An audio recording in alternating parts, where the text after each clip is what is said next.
예수님의 11 제자와 그들과 함께한 자들이 모여 있어.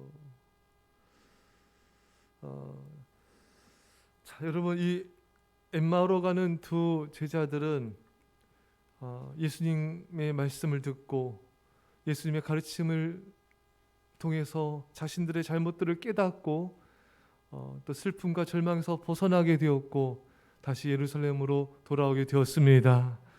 이들은 이제 엠마오로 가는 자신의 발걸음을 완전히 돌이킨 거예요. 그래서 예루살렘에 이제 남아있는 11 제자들과 다시 합류했습니다. 여러분, 사실 이 엠마오로 간 두 제자들이 이 예루살렘에 있는 제자들을 떠나서 이제 그 자리를 이탈했을 때 남아있는 자들이 얼마나 여러분 힘이 빠지고 낙심하고 의기소침했겠습니까? 여러분, 함께한 자들이 그 자리에서 이탈할 때 남은 사람은 맥이 풀리게 되는 것이죠. 근데 엠마오로 가는 두 제자들이 돌아와서 자신들이 만난 예수님을, 그 예수님의 가르침과 말씀들, 은혜들을 나눴을 때 얼마나 기쁘고 은혜가 되고 힘이 되었겠습니까? 여러분, 우리는 죄의 길에서 돌이켜서 은혜의 자리에 함께 있어야 됩니다. 함께 제자들과 성도들과 함께 그 자리에 있어야 돼요. 예배 자리에도 함께 해야 됩니다. 참 힘이 되죠. 여러분, 우리가 예배 자리 성도들과 함께하고 또 함께 주님을 찬양하는 것이 하나님께만 영광이 되는 게 아니라 함께한 성도들에게도 큰 힘이 되고 또 위로가 되고 또 은혜가 되는 것입니다. 그래서 우리가 새벽, 수요, 금요 또 모든 예배 우리가 빠지면 안 돼요. 함께하고 정말 함께 은혜 나누는 그런 모습이 있어야 됩니다. 또 이제 이 엠마오로 간 두 제자들은 돌이켜서 이 예루살렘에 있는 이 제자들과 함께 이제 뜨겁게 기도합니다. 그 뜨거운 기도를 통해서 이들은 성령의 충만함을 받게 되죠.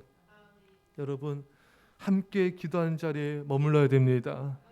우리는 이 교회 행하는 모든 중보기도 모임에 성도들을 함께 모여서 기도해야 될 사실 의무가 있습니다. 루터는 말했죠. 그리스도인의 직업은 기도하는 것이다. 하나님께서 우리를 부르신 것, 그 소리가 기도하는 것이에요. 중보자로 우리를 교회와 민족 갈망 가운데 쓰기를 원하시는 것입니다. 그래서 이렇게 함께 모여야 돼요. 함께 기도 모임에 누군가는 하겠지, 난 안 해도 되겠지. 그 성도의 바른 자세가 아닙니다. 우리 교회 주중에 기도 모임 많이 있습니다. 열방 기도회, 또 교회를 위한 중보 기도회, 또 새 가족을 위한 중보 기도회가 계속 있어요. 이 기도 모임에 하나님 우리가 함께하길 원하십니다. 그래서 함께 기도해서 함께 하나님의 뜻을 이루고 함께 하나님의 역사를 이루고 하나님의 나라를 확장하길 원하신 것입니다. 나 하나쯤이면 뭐 괜찮겠지. 나 한 사람쯤이야 뭐 빠져도 문제 없겠지. 그런 의식을 가지면 안 됩니다. 나 하나쯤이야가 아니라 나 한 사람만이라도 내가 기도 모임에 나가야지. 나 한 사람만이라도 함께 동참해야지. 이런 자세가 필요한 것입니다. 엠마오로 가는 이 두 제자들은 다시 예루살렘으로 복귀해서 남은 제자들과 뜨겁게 기도하고 그들은 함께 뜨겁게 전도하게 되었습니다. 여러분, 우리는 전도의 자리에도 함께 해야 됩니다. 어제 우리가 전도한 영혼들이 또 우리 교회 다시 왔습니다. 참 얼마나 감사한지 모르겠어요. 우리가 함께 전도할 때 이런 하나님께서 역사들이 일어나게 되는 것입니다. 함께 우리가 매일 월요일 빼놓고 거의 매일 전도하는데 오후 3시 반에 우리가 전도합니다. 여러분, 이 전도 모임에 일주일에 한 번이라도, 한 달에 몇 번이라도 우리가 동참해서 함께 전도하는 것입니다. 만약 주중에 못하는 분들은 토요일에 또 주일에 또 여성 또 목장원들과 남성 목장원들과 함께 성도들과 함께 모여서 전도하는 것이 중요합니다. 그래서 하나님은 우리를 복음 전파자로 부르셨고 우리는 복음의 빛이며 우리는 예수님을 전하는 소리인 것입니다. 이런 복음의 빛이라는 소리라는 자아 정체성을 가지고 우리는 날마다 복음 전하기에 힘써야 되는 것입니다.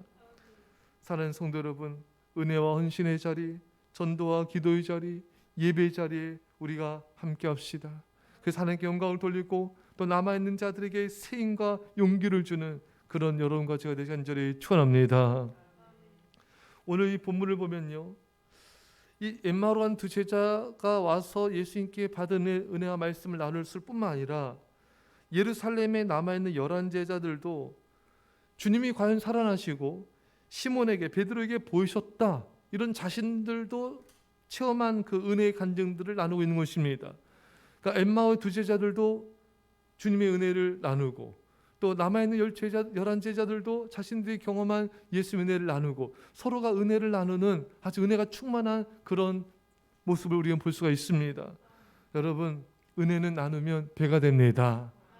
원망불평 이런 세상적인 말은요, 나눌수록 사탄이 역사하고 축복을 잃게 되고 악한 마귀에 쓰임받게 되지만, 은혜를 나눌수록 은혜는 더욱더 배가 되고 성령님은 역사하시고 축복이 임하게 되는 것입니다.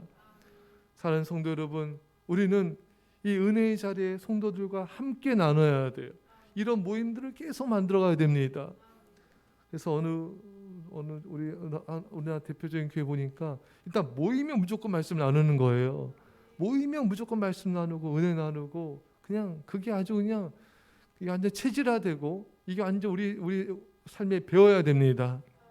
여러분들이 누굴 만나든 어떤 모임을 갔든 먼저 말씀의 은혜를 나누십시오. 하나님께 영광을 돌리십시오. 그 모임에 놀라운 부흥이 일어나길 축원합니다.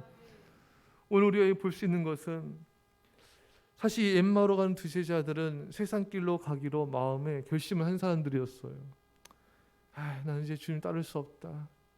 우리의 기대와 소망은 다 끊어졌다. 예수님도 돌아가셨고 우리 이제 희망이 없다.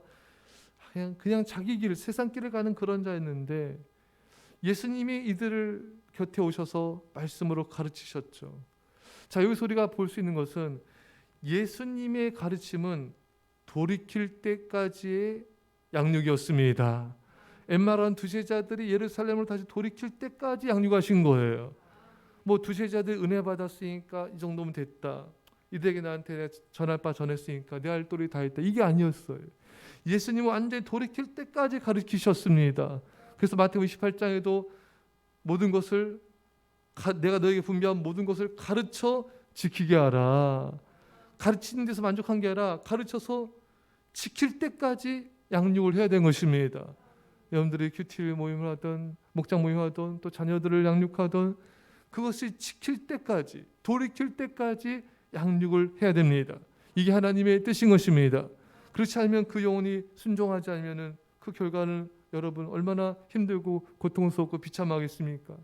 우리는 가르쳐 지키게 하라는 주님의 이 말씀과 본을 보이는 이 모습을 따라가야 됩니다. 사랑하는 성도 여러분, 여러분과 제가 오늘도 날마다 영혼들에게 말씀을 가르치고 가르쳐 지킬 때까지 양육하는 참된 양육자 제자 되시기 간절히 축원합니다. 기도합시다. 사랑의 아버지 하나님, 오늘 저희들에게 말씀하시니 감사합니다. 하나님 아버지, 참으로 우리들이 죄의 길에서 돌이켜서 은혜의 자리에 남아있는 주의 백성들과 함께하게 하여 주옵소서. 아버지, 나 하나쯤이야 빠져도 괜찮겠지, 나 하나쯤 기도 모임 전도 모임 예배 자리에 빠져도 괜찮겠지, 이런 아니라는 생각이 얼마나 아버지 하나님께서 기뻐하지 않는 모습인지, 주님, 우리는 이제 우리 생각과 마음을 바꾸게 하여 주셔서 나 한 사람만이라도 내가 참여해야지, 내가 믿음의 사람들과 함께 전도하고 기도하며 함께 예배 자리에 있어야지, 이런 마음으로 믿음으로 결단으로 변화되게 하여 주옵소서.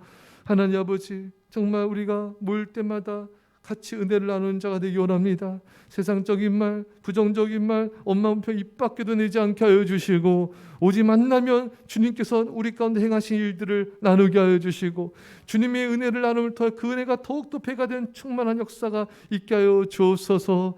하나님 아버지, 예수님처럼 가르쳐 지킬 때까지 양육하기 원합니다. 주님, 우리가 때로는 가르친 것으로 만족하고 가르쳐 지키지 못하게 하는 불순종의 길로 방치하는 모습들이 있었음을 회개하오니, 이제는 가르쳐 지킬 때까지 양육하는 참된 양육자 제자 되게 하여 주옵소서. 감사드리며 예수님의 이름으로 기도합나이다. 아멘.